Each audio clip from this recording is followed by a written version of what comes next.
Checking in. This is That's Trending, another episode on Currently Trending Live. And we're having the building a special guest, Ardie Cuban, an Yeah, event planner, promoter. How you doing? I'm doing great. To live to see my age, you can't say nothing more than you're living great. It's Facts. it's been a millionaire. That's what millionaire mean, Yeah. is when you live past 20. Because to me, a lot of people don't know the impact and the magnitude behind Ardie Cuban name. That is true. And now we're gonna give a thing called history lesson. Mm-hmm. But not just a history lesson. We're gonna educate people and give them some knowledge. Mm-hmm. But before we go into any form of information, why the name Cuban? Because this is an interesting one. I mean, people call you Cuban, Yeah. but where does the name Cuban come from? Is it the Cuban cigar like the one you're smoking right now? Yes, good question, and I'm glad you asked me that question. Now then can't stop asking me the question when they see me. Yeah, where the Well, name Cuban from? By me always sporting a Caiba Right, cigar that comes out of Havana, Cuba. right. You understand me? The people give me the name. I didn't give myself the name. When I was singing, when I was singing, You used to be a singer? that's what I first did.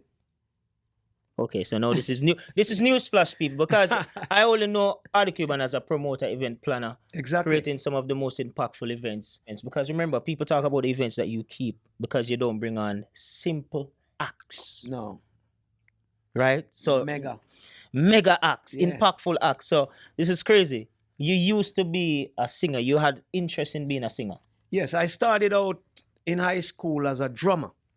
Okay, so you used to play I took- instruments. yeah, I No, took- me I learned too much things now in the Ardie. I took a music school, going to the old Weaver High School on Blue Hills Avenue in Hartford. That's here in Harvard, So yeah. that's the school I graduated from. So when I was in high school, I just feel the urge of music. So I take a music class and started out playing drums.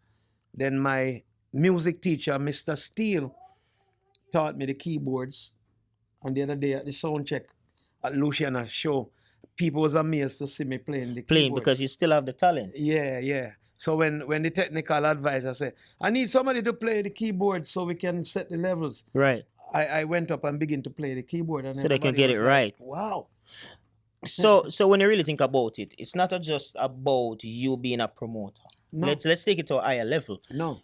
You're passionate about entertainment, Mm-hmm. and so you play many parts Yes. to the point where your major is promotion. Why you major in promotion? Because I love aggravation. I really love it. Aggravation drive me to be a greater person. Wow. I like when people tell me I can't do and that can't happen. I love that. That's the gas. So you like to prove people wrong. No, prove myself right. All right, that's a different way. That's a different way of putting it. You like to prove yourself right Yes. because you know you have the potential and Yeah. you're strong in anything you're doing, and you're gonna put your best foot forward. Yes. So you always do that and stay Yes. within that realm. Yes, and you have to be self-motivated. You have to be. You can't wait on them to tell you that you're good or you're great. Even though every day I call you and I say, yo, keep going at this, man, build it that way, and I'm gonna shoot this for you and I'm gonna market this for you, is to also build up the self-motivation in you. You have to also be self-efficient. Yes. So self-motivation becomes self-efficient because then you do things that make people be like, wow, I didn't know he had that in him. So you, Ardie Cuban, is self-efficient. Yes. And I'm very motivated by that because even myself, I always pride myself that, the motivation should first start with yourself. Yes. You have to first start with yourself. You see, Dre, coming up from an early age in this music arena, right? I realize the boundaries. You understand me? I realize the boundaries, that there's boundaries there. And it's not just in the music, it's just in normal life. And when I say that, it's because you have to realize that when you're building a skyscraper building, there is Edens with sledgehammer around the other side knocking out the foundation. Crab in a bar. Yeah. So you have to build up this self-confidence So it's and solid. motivation in yourself. So it's solid, yeah. I feel like that's one of the best option in anybody's life. Whatever you're doing, basically Ardie Cuban is telling you in not so many words. First, start with yourself. Be self-efficient. Be self-motivated. Ardie Cuban, I have a question for you. Yes, where you first grew up? Montego Bay, Jamaica. Montego Bay. Yeah. So, what school did you attend? Was it in Montego Bay? Before I came to America, yeah, I attended a school called Mount Horeb Primary School. Mount Warwick. Mount Horeb. Okay, so I wouldn't know that one. No, you would know. A lot of people would know that. So That's why I said earlier, I said where I was brought up, I'm not supposed to be in this music at all. I'm not supposed to know none of these artists. I was brought up close to an area where Jimmy Cliff was born. Jimmy Cliff come from, right. like maybe 3 miles from there. John Holt come from that area, and adjacent to the next province over would be Westmoreland, where Peter Tosh come from. Yeah. Yeah. So we, Peter Tosh, Jimmy Cliff, none of us supposed to be in music when you look at the environment of where we coming from. So everything kind of happened. Bush place, pure bush and mountain. What would you say made things come together? God Almighty. God Almighty, Yeah, yourself. man.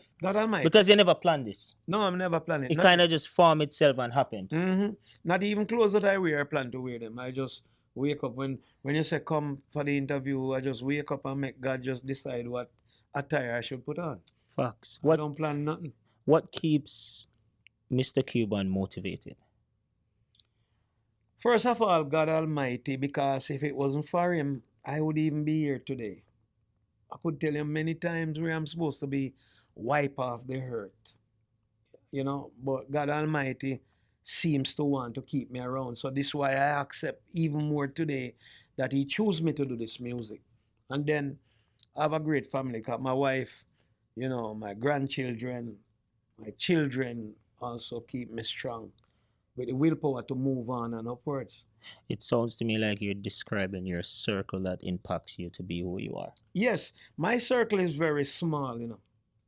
I don't really let people in my life. I'm really, really private. Even though I'm musical, I have two type of life.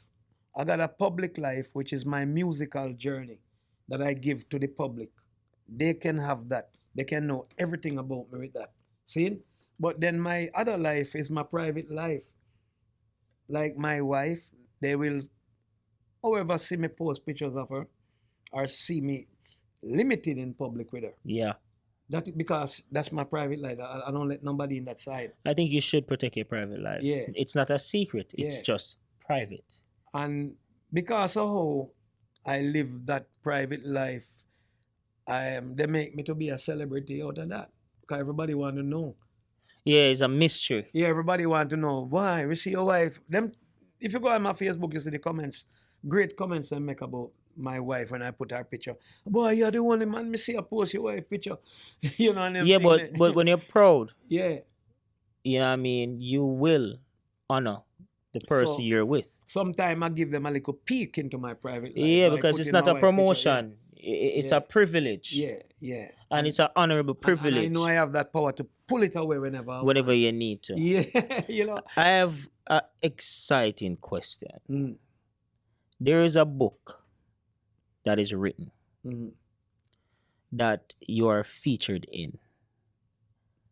Tell us about this book. I mean, first of all, there's a little controversy in the book where you were actually locked up after, an altercation with the Say it cops. right. Don't just say locked up, say get arrested. You were Let them arrested. understand because locked up could be in the room at your house. Yeah, so you were arrested Yeah. after an altercation that took place Mhm. with, the Marley family.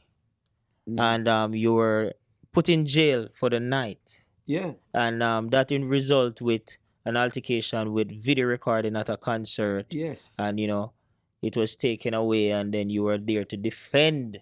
Where like, hey, everybody have a right. You're trying to resolve the issue based on how the book is Defend Ziggy Marley. defend Ziggy Marley. Yes. So make we speak it. You were there to defend Ziggy Marley because basically it was just a misunderstanding. Yes. But I think the ignorance, based on how I read it, the Yes. cops, they use their power and their Yes. force to Yes. to belittle the situation. Yes. Tell me about this book and the chapter that features Well, you. I start telling you about that book by telling you that it's a bestseller book. It's the newest bestseller book about reggae and reggae legends. It's called Reggae My Life Is, written by Copeland Forbes, who was Ziggy Marley road and tour manager. At one point, Bob Marley tour manager, Luciana tour manager, Marcia Griffiths, Gregory Isaac, John Holt. That's the man that wrote the book. Jimmy Cliff. Amazing. I must put in Jimmy Cliff, Dennis Brown, road manager. That's who he is, Copeland Forbes. Amazing accolades so far. Yeah, so in that book, it contains all the legends that your mind could imagine of. And it's a good thing because I had worked with all of those legends. So in 1986, 5 years after Bob Marley passed away, Right. Rita Marley, Copeland Forbes, Ziggy Marley was only 17. They decided to do the first tribute to Bob Marley 5 years After he away. passed, yeah. So they called me up and said, could you host the Harold Tour? That's the name of the tour, Harold Tour in Hartford for the Marley family. So I says, yes, I'll do it. I never say no when it comes to music. So they put the tour together, five busload of Bob Marley entire family converge on Hartford that night. You understand me? So you have Ziggy Marley was only 17 years old. Stephen Marley, his brother, was only 14 years old. Nadine Sutherland, which I currently work a lot with still, she was only about 16 years old. Rita Marley, Bob Marley wife, was there. Judy Mowat, Bob Marley backup singer. Marcia Griffiths, Bob Marley backup singer, known as the I Trees, they was there. But there was a special person there that night that performed, which it was Bob Marley mother, Miss Sidela Booker. First time this happened in Connecticut. So this whole inspiration created a historical moment, historical movement in the history of Connecticut music or reggae music on a whole. Never can be repeated. See? And in the contracts that we have with their company, it says no videotaping. So I, as a promoter for that show, my duty is not only to promote, but my duty was also to ensure that nobody violate the right of Bob Marley Or any of his Empire. associates. Yeah, or any of your associate. Yeah, nobody should violate that. It clearly says it in the contract. See? So when Ziggy Marley, 17-year-old, was on stage performing, there was this guy sneaking a video camera, Panasonic video camera. Look, about this big. I don't know how he sneaked it in, but he got it in. And Flash Garden, who was the stage manager for Ziggy Marley, saw the red light on the camera and he walked over and tell the guy to turn it off. You can't video of Ziggy. You just can't do what you feel like when it comes to Bob Marley Empire. Not even with his t-shirt. Much less to video. You understand? And the guy refused to put out the camera. So Flash Garden attempt to take the camera away from him. So the guy punched Cash. And a tussle began. The police came inside. To tell you the truth, at that time, 1986, the police, them in Hartford, that time the jail was downtown at Morgan Street. That's where it was, right behind the GFAX building. At that time, 1986, we were still in the era of this black and white issue. Racism, still in it, So but it's worse back then. Yeah, so the police, them that come, them see 2,000-3,000 black people there, all Rastas. That create another scene. Them scared. Police scared, So the police, them never come as police, them come as murderers. In your opinion? Yeah, they're not true. They come as murderers. That's because them begin to take baton and beat people with it. Hartford police. Just randomly just beat everybody that black that then could have catch.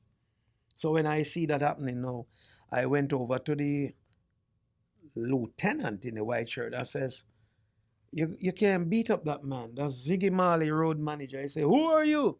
I said, well, I am the promoter. Yeah, you is who I want. And he grabbed me and threw me in the back of a truck with like 30 more people. Was already a black truck, you know, the black jail truck them. One would say they came prepared. Yes, they did. They come in riot gear in that night. You know, this thing went so big, Dre, that CNN picked it up, NBC, CBS News, every major news Outlet. that you know, pick it up. Even 60 Minutes, pick up the story because remember, you know, you're dealing with Bob Marley family.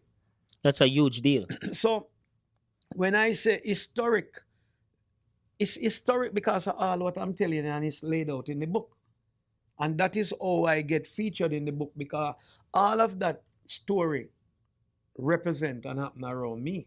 I'm the promoter. So that's something that become historical value for the rest of everyone's life And in that Hartford. and the fact that you're in that book Mm. and associated with the Bob Marley family, even though it's a controversial story, it shows a lot of involvement within the entertainment space for so long. Mhm. Up until this time, the people that you're around, the people that you're associated with, the connection Yeah. and the value of these people and how they value Yes. you. Yes.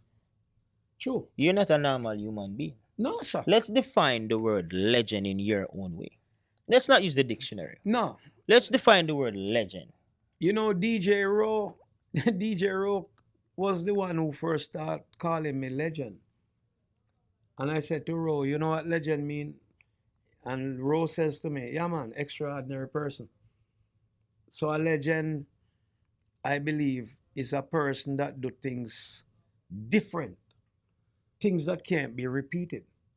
Stand out. Stand out. It can't be repeated. Because when you look at my background in promotion, to know that I'm a promoter, only promoter in Connecticut to bring all three of the original wailing wailers into Connecticut to perform. It can't be repeated because the last wailers that I brought to Connecticut perform is Bunny Wailer, April 29, 2016. Shortly after that, Bunny Wailer passed away. So you can't repeat that. No promoter can repeat that. I brought Peter Tosh over 5 times to perform in Connecticut. He passed away. Nobody can repeat that. Bob Marley 2 times. 1975, Bob Marley did his first solo album called Natty Dread. You brought Bob Marley Mm.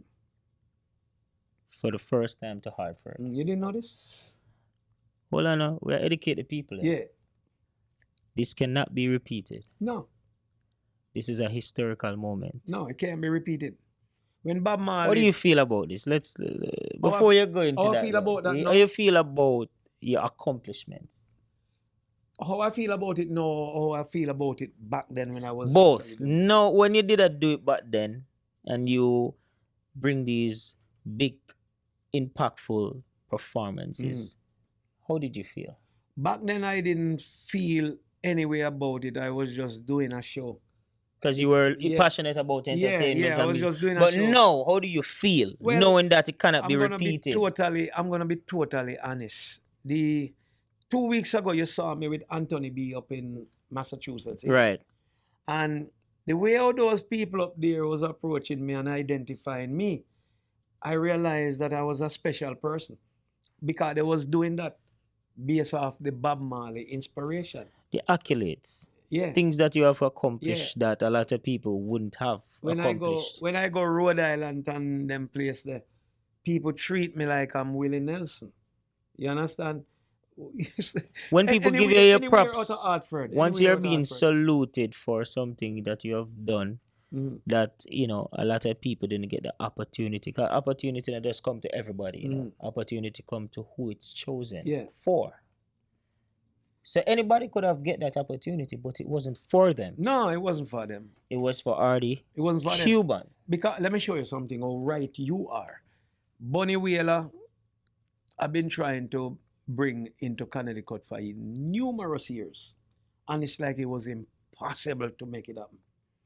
And the one time when I didn't call, the one time out of the clear blue, it was Bunny Wailer calling my phone. I didn't call him. Bunny Wailer called my phone and said, boss, you bring my two brothers to Hartford, and I alone you never bring. I said, who is this? Him said, the one and only Dan Dada, Jabi, Bunny Wailer. I said, Bunny, but you I recognize his voice. I know it was him. I said, Bunny. I said, what go on, Jabi? And say, yeah, man, it's the time. The time has come. I need you to bring me to Hartford. But at the time, when he says to me, I need you to bring me to Hartford to perform for his people, at time his people know him. I never know that Bunny was really writing the history into his death. It's after him dying, I realized Oh, say, Bunny, important yeah, it was. Yeah, that Bunny was really saying and not saying it out that I'm about to die. Is it true? In not so much words. Mhm. And you know what's so funny? It feels almost like these impactful moments that you have experienced, they live with you for a long time. Yes, because you know why? Bunny, I'm gonna tell you something about Bunny Wailer especially. The night of the show in Hartford at the West Indian Social Club, Right. no matter what you see them write about the sickness that follows, the sickness started from New Mexico. New Mexico, because the tour started in New Mexico and come right up the line to Connecticut. So Bunny was getting sick from New Mexico and right up to Connecticut. And after the show at the West Indian Club, he was sick. Mm. And then when he got down to SOBs to do the following night, 2 nights after, he's sick. We never thought that he would have even do the show. But when I say sick, we didn't know what was wrong. And then the tour continued south. I have a show in Atlanta, myself and my co-promoter, Clarky. And Bunny was so sick we couldn't do that show. We have to cancel that show. Went down to North Carolina. We did that show. Then we finally end up in Broward County for the AEG show. And just 2 hours before to go to the venue, he got real ill and entered into the hospital, where they kept him in Broward County Hospital for like 2 weeks, 3 weeks. And then after they released Bunny Wailer, he went back to Jamaica, down there in Jamaica. Then he went to Cuba to seek medical help. Then he come back to Jamaica. And after that, everything just go downhill. The next thing you know, that he passed away. So I am one of the only promoter and one of the last promoter that get a chance To work with him. work with the last living original Wailers. Wow. I should have said I feel happy about it, but I'm not. You see what I'm saying? It's bittersweet. Yeah, I'm not happy about it because he was one of my idol and he passed away. And to know that I'm one of the last promoter to put him on a live stage, there's no way I could feel happy about it and celebrate, glorify it, you know? Yeah, it's bittersweet. I mean, but Cuban, you have done even more than that because you went further. Here in the Excel Center, you have bring people like Shabba Ranks, Yes, yeah. Wow. Bobby Brown. I'm thinking around 1992. 1992 tour, Budweiser tour. No, you see the Civic Center. Shabba Ranks is the first reggae artist to go into the Civic Center, 1992. They had a Budweiser tour, and Donald King, Donald Trump was part of that tour. And I used to promote a lot of concert for Dan King over in West Hartford at the Agora Ballroom from back in the 80s. You know, that's a lot of reggae used to go over there. Right off Newfield Avenue. That's where that venue used to be. So I was working with Dan King over there, Donald Trump. They're all involved in the boxing. They're all involved in live music too, concerts. So Everything entertainment, you're involved. Yeah. So, and then you have this guy from over by Franklin Avenue named Frank, Italian guy, which is, to tell you the truth, he's a Gambino He's one of the head of the Gambino crime family. He was in the show too. You know. They like boxing, Yeah, so I know yeah, you can see how that yeah, connect together. yeah, Who know Italians yeah. know that they're people that like that sport a If lot. you, I'm gonna surprise you right now to back up what I'm saying. If you should Google Bob Marley and the Gambino crime family, Google it and see what comes up. I won't tell you. You see what I mean? Yeah, give me homework here, boy. Yeah, yeah. I'm giving the people homework too. So I got the call from Don King because I already didn't know Don King, and said we're gonna have a Budweiser tour with Bobby Brown New Edition, Mary J. Blige, TLC, and they had Shabarangs to it. Oh, So that's when I get the opportunity now was to be the man on the ground, the man on the gravel to get the information out. and make things happen. Yeah, make it happen in the Caribbean community. 1992. Wow. Then places like just to name a few places: Excel Center, Xfinity, Webster, Casino at Foxwood. You have the Bushnell Theater, you know, College Street Music Hall, and I know you also have Toad's Place, Yeah. which you bring the Rolling Stones. 1989. This is not Jamaican artists. No. This is Rolling Stone, and we have people from the Shaggies to the Sean Kingstons, Sean Paul. Sean Paul. Who have you not been around, sir? I thought about that the other day, and I guess I've been around everybody. And remember, up to recently, Stone Boy. Stone Boy. So way off the continent of Africa, out of the clear blue. You did I get rock, a phone call. dancehall, Country and Western. country and western. Yeah. Did you ever see this in your future? Like, I'm going to be working with multiple different genres of artists. No, not at all. But I realize that as I promote, you become Yeah. to grow. yeah, and the intensity of how I promote, it draws attention to what I'm doing. You get newspaper coverage. I got TV coverage. So you got exposed. So people see you on TV, hear you on the radio, and hear what you're saying, and they get interested and find ways how to reach you. And believe it or not, the name Cuban is very catchy. Yes, man. So when it comes to music and how it has changed from jazz to blues to ska to calypso, rocksteady, reggae, give the people some knowledge on how that breaks down. Because one of the things that I realize about you, Cuban, you're not just promoting or being around entertainers and putting on a massive show. You are very educated when it comes to the entertainment business and how music has grown Yes. from the different levels and Yes. genres. Tell us about that, because you were giving me some breakdown on how that works. Like, give us the jazz, the blues, the ska, the calypso, the rocksteady, and the reggae. Well, first of all, I don't believe a person could be a significant or successful promoter without you know about the product that you're promoting. Say that again. You see, you have to know about the product that you're promoting. Even if it's a vacuum cleaner, you have to know about the Kirby vacuum cleaner, how it works, how it don't work, and what not to do with it and what to do with it. Exactly. Now you can take, when you gather these knowledge, the cheapest Kirby vacuum cleaner, which I know for sure, is $3,500. So if you want to take that vacuum cleaner into the deep ghetto and sell it, you have to know about it. Exactly. In You have order to explain- market it. Yeah, because if you know how to explain it, then even though I ghetto and people don't have money in a ghetto, but if you explain it properly with the perks, you'll be able to sell it no matter how expensive it is. So Exactly. it's the same thing with the music. You have to know the background to market the music, display the music, present the music. Exactly. So- I agree. That's what I did. I studied about the music, the sources, the origin. So the origin of the music, like all other sources, including life, is from Africa. It's from Africa. So when it comes to black people music now, well, all music is black people music. The African slaves brought it into the Come to think Caribbean. of it. Yeah.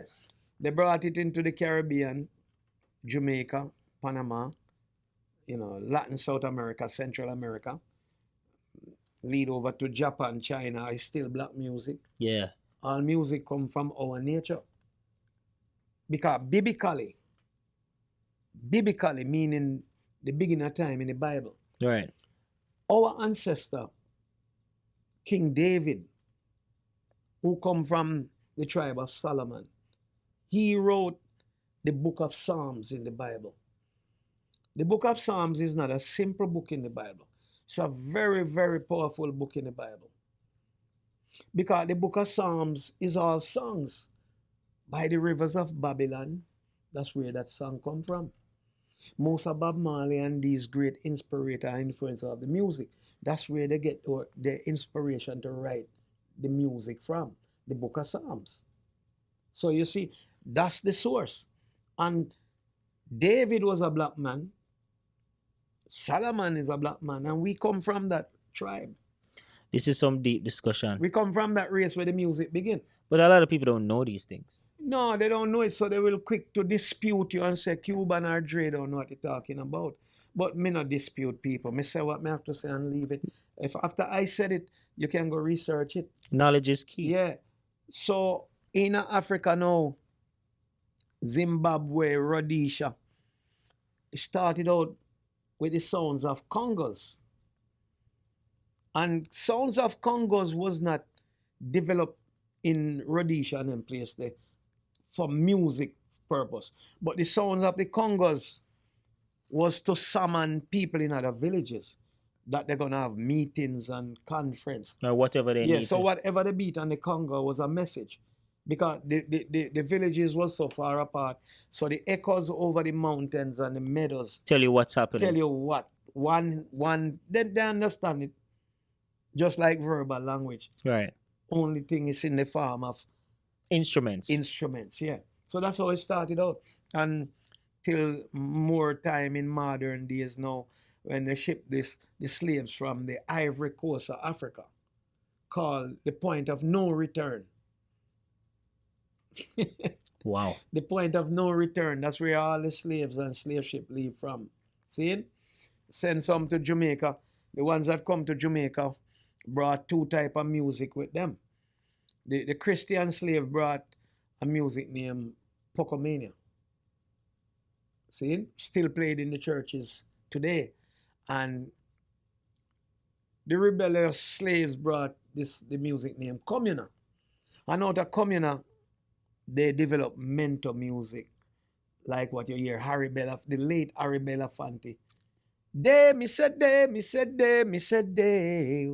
Right. Daylight come and me want go home. I know that. That is mento music. Okay. Yeah, from way back in the 50s and the 20s. So all of that music is coming from there. So when we reach up to that point now, them ship the slaves from Jamaica to Savannah, Georgia, Macon, Georgia, Richmond, Virginia, North and South Carolina, and give them the name Buffalo Soldier that you hear Bob Marley sings about. So you see those slaves, you could rightfully say that they are Jamaican because they spent a lot of time in Jamaica before they were sold off to North America. Right. So the Buffalo Soldier, they are the ones that build the White House, the White Stone Bridge, the subway system with the Chinese in Manhattan, the Empire State Building, George Washington Bridge.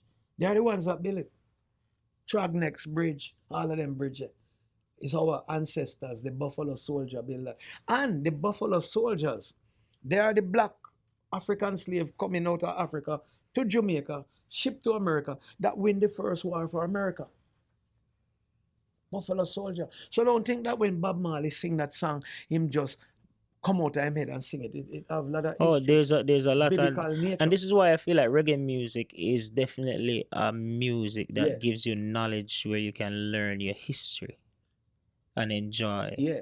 So when the Buffalo Soldier came to America now, they bring that rich music in the form that when they now arrive in North America, they call it bluegrass. Bluegrass music. So jazz not reach it. No, bluegrass, rhythm and blues, then jazz. Okay. New Orleans. Okay. So start again. So bluegrass. Yeah. from the Buffalo Soldiers Yeah, days. yeah, bluegrass music, rhythm and blues, And then jazz, after that. and then after that, calypso, Then after that. mento, Then ska, rocksteady. Do you want me to give you a timeline too? no, let's break it down. So rocksteady 1964, Yeah. 1967 it changed to reggae, Right. and then in the early 70s they call it roots rock reggae because Selassie I come visit Jamaica in 1966 and give birth to the Rastafarian movement in 1966. See?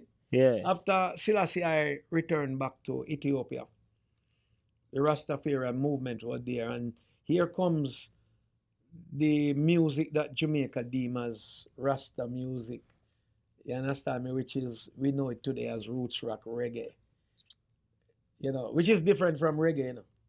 Wow. Yeah, roots rock reggae different from reggae. Roots rock reggae is the spiritual components of the whole body of the music system, where reggae is just reggae. Wait. And this is all breaking down from all the way from Africa Yes. to slaves to all of these different. This is crazy because now this is knowledge. And then we have, well, first of all, dancehall is not a music, is it? No, dancehall is Because- a venue. Because a lot of people would have said artists that do music, they do that, some do dancehall, some do reggae, right? You will argue and say what? Dancehall is a fad because I know better. 1950, the word dancehall was implemented by the first Jamaican toaster. For people In the that island. don't know what toaster mean, I was educated. Toasters is coming from what year? 1950. 1950. Count Machuki. So toasters, then Sing J, Mhm. then DJ. Mhm. Mhm. That's how it works. Yeah, Because now what we 1950, right? Count Machuki. They had a sound system, and they had a microphone, and they just have just raw rhythm. And when the raw rhythm play in the dance hall, which is a venue, any open place, No, you Could need be to the- say that. You need to say that more clarified. yeah, Dancehall is a a venue. venue. Originally, Yes, it is not a genre. yeah. And this is what Count Matuki, Yeah, which is the Count- original first toaster, Toaster. which we call DJ now, Today, yeah. because the first name was Toaster, Toaster. not DJ. Yeah, so why they call it toasting is because he was savvy on the lyrical content that come off his lip. So what Count Machuki was doing in 1950, they would play the raw rhythm. Because at that time Jamaica don't even have studios. They got the raw rhythm and they play the raw rhythm. And what Count Machuki would do, take the mic and they would have the flyer for a show that is coming up in October. And he said, October 15, don't you be lean and be mean, get over here on the scene. Oh, and some add some You hear flavor what to I it. say? Oh, Wow, okay. baby. You can move it like I say. Don't to forget that October 15 on the scene in the dance hall, that's where the next musical extravaganza are going to be throwing down. No, a lot of people wouldn't know that all of these genres were built up from the slaves, and a lot of people don't know that dancehall is not a genre; it's actually a place. A lot of people don't know Count Matuki, which you're talking about. Yeah, Count Machuki. Count Matuki, and then a lot of people know Fela Kuti. Yeah, even today they don't know Fela Kuti. I put Fela Kuti Is to- he to- the to- first? to perform twice in Connecticut. Fela Kuti is the first, and he's the father and deemed the godfather of Afrobeat, started in 1950. Afrobeat was founded in 1950 by the late Fela Kuti from Nigeria. So Afrobeat is not today. Afrobeat is from 1950. So I have a problem when many of these misguided people say that dancehall or what I'm saying, Afrobeat steal dance. Dancehall, Yeah, yeah. Afrobeat stole dancehall. Afrobeat can't steal no style from dancehall because Afrobeat was before dancehall. Originally. Yeah, The- 1950. And the- in there's that a book, you didn't go through the whole book. If you go through the book that I'm in, it shows your fella Kuti in there with Peter Tosh. And it tells the fella Kuti story as well. give a breakdown from the people that are the original creators. Like the fella Kuti, the Count Baku, Sir Lord Comic, the Uri, the Big Youth. Break it down. Give 2 minutes to break this down so people can see who are the foundation. Yeah, And I start in our music. You have Count Machuki, Right. 1950. Mids 1950, you have Sir Lord Comic.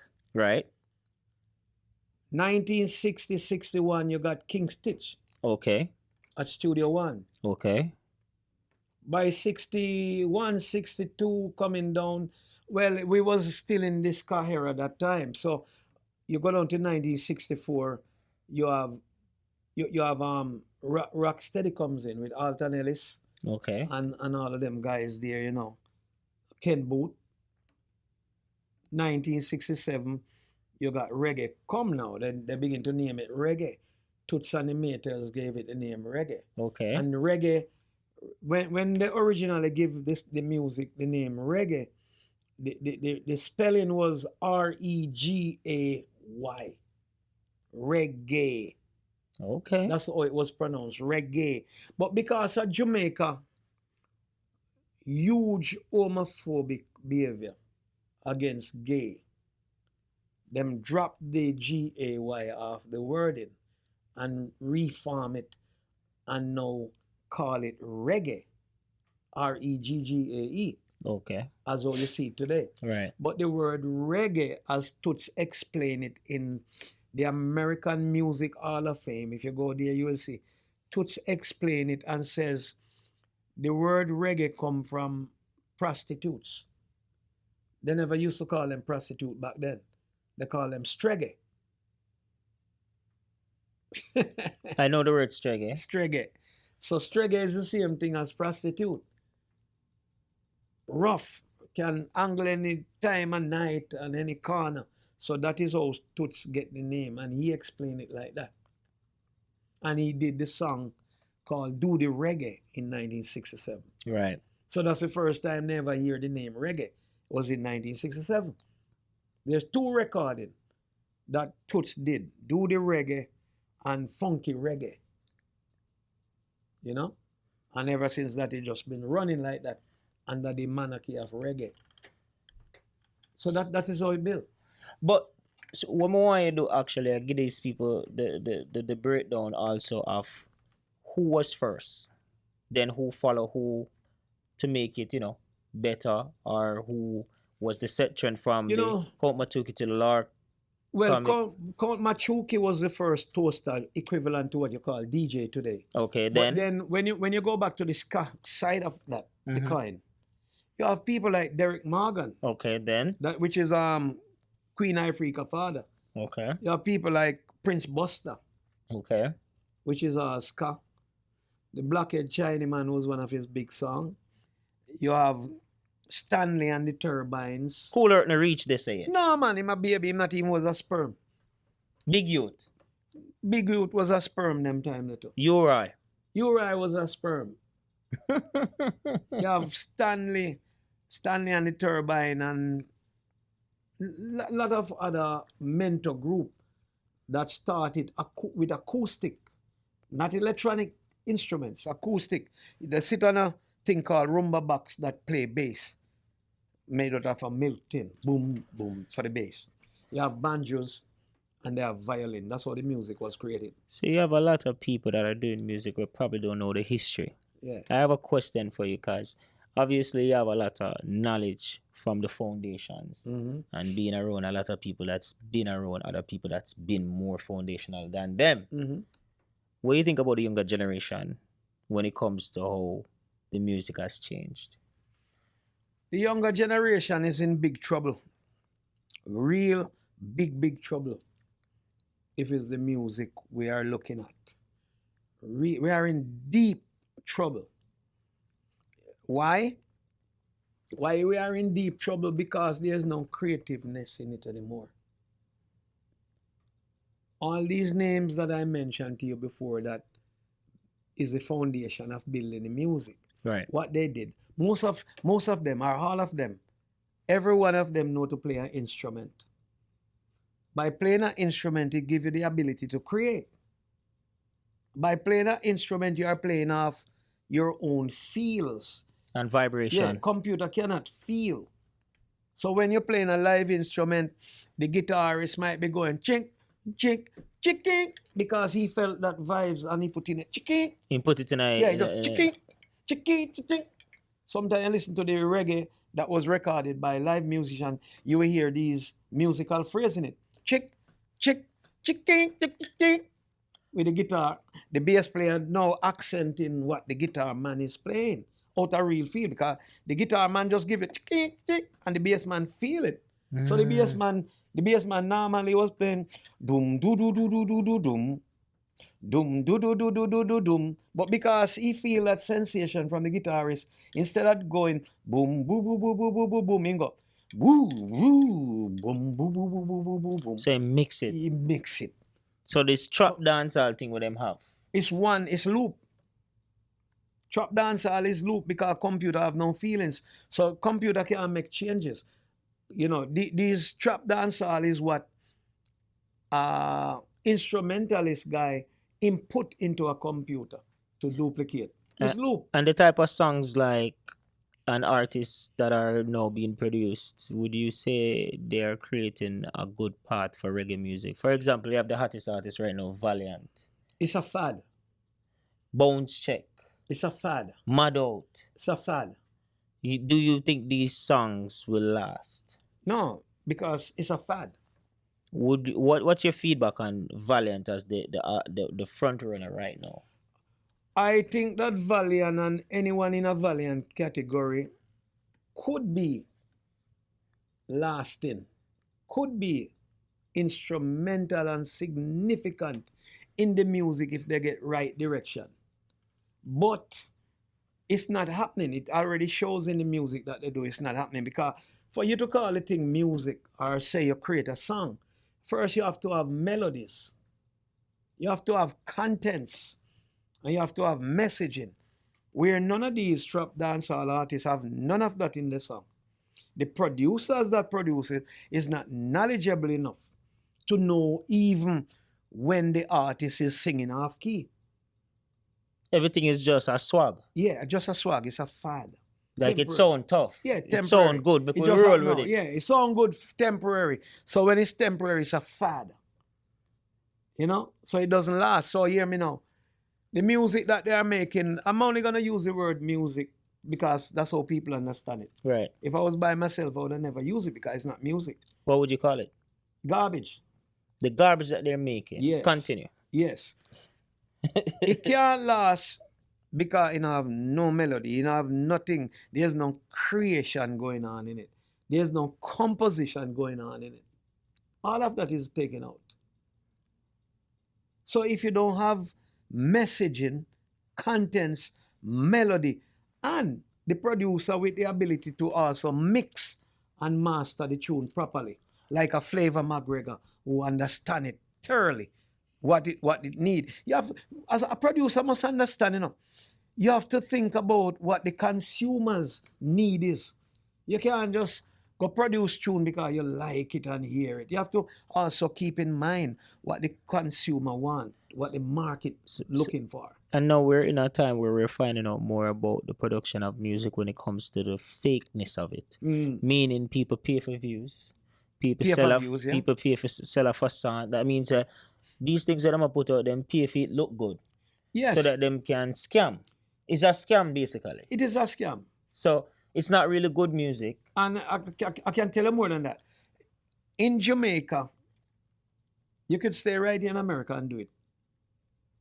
Pay somebody in Jamaica to put your artist on a fake chart. On a fake chart. There's a lot of them. And then they brandish it all over the net. Oh, And then they ask for this, an extensive amount of money for bookings and performance when they don't even value that much. Just like the streaming or the likes. What does likes mean? Likes doesn't mean anything. The reason why I'm glad I said that is because I really was talking about this the other day. Likes, fans, and followers. Mm-hmm. A lot of these artists, you see them with 6 million followers. Phony followers. Well, the really why I say followers is because when them album drop, them only sell 500 copies. Right, that's why I say phony followers, because them have 6 million followers, 30 million viewers, but it doesn't reflect that back in the units of album sales. If you have so much people following you, at least it should show up at your album sales. At a reasonable amount. Yeah. So how you gonna explain to Dre, to that's trending that may have 40 million view, 40 million follower, but your album out there for 1 year and it still don't sell 1,000 copies? What would you say about a person like Vybz Kartel that's incarcerated, been doing music for such a long time, talented youth, still release songs now on albums? Would you say he's a true talent? Vybz Kartel past talent is a gift. Would you say the type of music he's doing is the best choice for him? I heard Buju Banton spoke about Vybz Kartel one time and say if he redirect his music into a positive way, he would be way more impactful. And Vybz Kartel's response was to that he's just being himself. Well, may I disagree with Buju with that, because there's a place and a time for everything. You understand me? There was a time when Buju himself was doing lyrics that you thought wouldn't be significant until when he become spiritually in the Rasta inclined movement. with his vibration. So him shouldn't say that.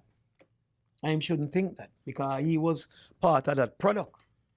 And he emerged from there and become a better person. Yeah, King Yellow Man, everybody was part of that era, part of that product, and they was able to merge into a different geographical zone of the music and change it where it becomes positive. But our source come from somewhere. So we can't knock the man that was talking about gun lyrics 5 years ago and decide to do gospel. We can't knock him. You grow. Yeah, you grow. So Vybz Kartel is a gift. He's a gift. And even though I'm locked up and still I put out work, would you say fall off? No. No, he's just been slowed down because he doesn't have the ability to come out here and market. If he was out here, then everybody would be hungry. Because they gave him Did you hear what I just said? Yeah, everybody would be hungry. If Vybz Kartel come out on the road tomorrow, all of these guys who are talk about free cartel, them are hypocrites. They don't really want that, man. Them only said that to be part of a conversation. If he comes out tomorrow, all of them hungry. Him stand out above the rest. Yeah, them would have to get bird gun to start hunt bird again. Because I understand how him there jail and still atop charts and them there road and at the show all over the world. Because when you lay the foundation in the proper way, the foundation lasts. If you build your house on the sand, then the house will fall down. But if you build your house on solid ground, it stay there. Yeah, man, him stay solid. Yeah. In the music It's industry. just like Cashew. And I love to mention Cashew name a lot in the music. What Cashew doing is a replica of how Vybz Kartel construct his career. Cashew, when you listen to his music, it's all positive. He didn't have to take that merging lane that caused him to do gun lyrics or under woman dress lyrics. And he believed in it. The lyrics that he was writing and constructing, he believed in it. And he figured that if it take him 20 years to get there, it's going to take him 20 years. But he's not going to be a wagonist. And he's not divert from the path. Not going to divert from what he believes in. And that's why I love Cashew so much and look up to him so much, because I'm just stick with what he believes in. He reminds me of me. I believe in me. No guy can divert me from me. So once you're sure about the path in music that you take and you're doing the right thing and laying the foundation properly, you will have more of a longevity. Yes. Then look at Stevie Wonder. Yeah, talk about some great people, man. I mean, people, I don't feel like them people in the music industry. Look at Stevie Wonder. I try to Mm. look who was before them and replica. Yeah, look They're at not Stevie doing that. Wonder. Look at Stevie Wonder. Every 20 years, him drop a song. You don't have to be flooding the market with no tune because he laid the foundation. Hey, I'm Stevie Wonder. There's not a second Stevie Wonder. This is me. I'm Lionel Richie. One Lionel Richie. I don't have to drop no tune every day. Like how you see the Jamaican artists, them dropping it. They're dropping tunes after tunes. One tune kill the other tunes. So none of them get anywhere. But Vybz Kartel have that flexibility where he does use songs to kill songs, Yeah, but but he has the capability yeah. to still go in different areas and dominate. And dominate it. You bring up some very powerful artists Yeah. just now. Yeah. And viewers and people, we're going to play a game with Ardie Cuban. This game that we're going to play with Ardie Cuban, it's called Keep It 100. Yeah. Ardie Cuban. Mhm. Who, keep it 100 with me. Yes. Who is the popular artist in this? Michael Jackson, the king of pop, Mm-hmm. versus Bob Marley, the king of reggae. Why you give Bob Marley? People will dispute me, but Bob Marley is. Bob Marley, Michael Jackson passed away. Right? You alright? But Bob Marley is more popular right now in death than Michael Jackson. Alright, so you give Bob Marley popularity over Michael Jackson. Of course. And the because people that object, MJ is great. He's great. We can't take that from him. But popularity, anybody with common sense would see Bob Marley pass away over 30 odd years. Michael Jackson pass away. But you don't hear Michael Jackson name every day. And you don't hear Michael Jackson tunes are playing everywhere. Bob Marley names been mentioned everywhere. You got products with Bob Marley anywhere you go. T-shirt, any store you go, that keep him alive and popular. You don't have that with MJ. all right, let's compare someone that's alive Mhm. and somebody that has passed. Mhm. The great Whitney Houston Mm-hmm. versus Celine Dion. Keep it 100. Who you think is a better artist? Oh man, it gotta be Whitney. Why?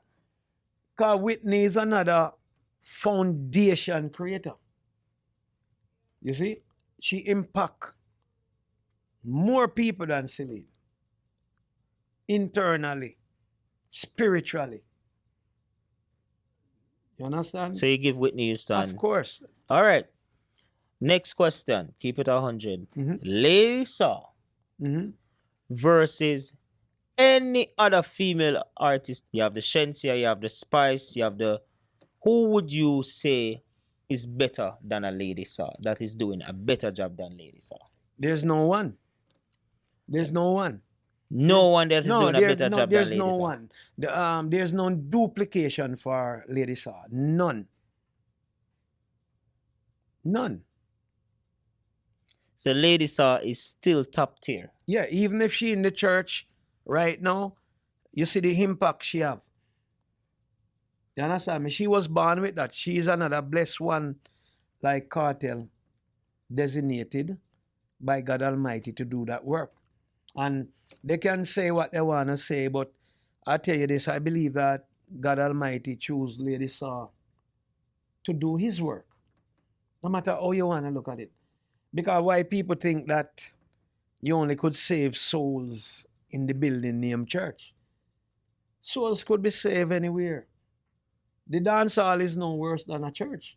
Because you're going to a church and the sister or the brother you sit beside, skin up them face. And don't play you. Wow. So Lady So Saw... how is it any difference? So I agree. I think Lady Saw definitely talented. I'm not say no female artist will surpass Lady Saw what she's done yet. But, you know, everybody is queening Spice. Would you queen Spice based on the work that she has done? No, I would queen Nadine Sutherland. Why would you give Nadine Sutherland, queen over a person where, you know, the dancehall crowd would have spice? Because Nadine Sutherland is the first from Tasty's contest to current time catalogs upon catalogs of constructive popular tune, because you know already I don't believe in this thing called hit tune and number one tune. I believe in popular tunes. Popular tunes is what lasts and lasts and lasts For a lifetime. for a lifetime. That's what Nadine Sutherland contained. None of them have any lasting tune outside of Lady Song. Going back to hit songs and hot songs. All right, I have two more questions. Yeah. Jacquier or Egyptian? Who would you think is the best writer? By no doubt, Jacquier. Jacquier is a disciplined composer, songwriter. Egyptian have good sounding songs, but limited sounding songs that will not be impacted and last for longevity. But the songs that Jacquier wrote, the impact There. and last. He has a better catalog. Yes. So this one is gonna be, I don't want to think it's the hardest question, but this is my final question before we close the show. Yeah. Keep it 100. Sean Paul or Shaggy? These are your friends, you know. So this one is going to be bittersweet, if I may say, but which one would you say is a better artist? Well, better artists. It's hard for me to say, but I have to make that decision about my two friends. Better artists, when asked of me, I have to wonder if it meant globally impacted. Let's talk about the work they put in. Which one of the Shaggy or Shampoo, which one would you say have the better songs that are more marketable? Well, both of them have the same ratio of songs, because you have to look at demographics Okay. of the audience share. Okay. So Sean Paul have a share of that musical market that belongs to that generation Which of one? music. Which that he one created. stands out more? Sean Paul. So Sean Paul would win this. Sean Paul would have win that. And people, this was Ardie Cuban, Yeah. promoter, entertainer, philosopher, educator. Because when we're done the podcast, you end up with some other titles: lecturer, teacher. Listen, thank you guys today for tuning in to Currently Trending Live. This is Ardie Cuban himself. You know what I mean? Please like, share, and subscribe.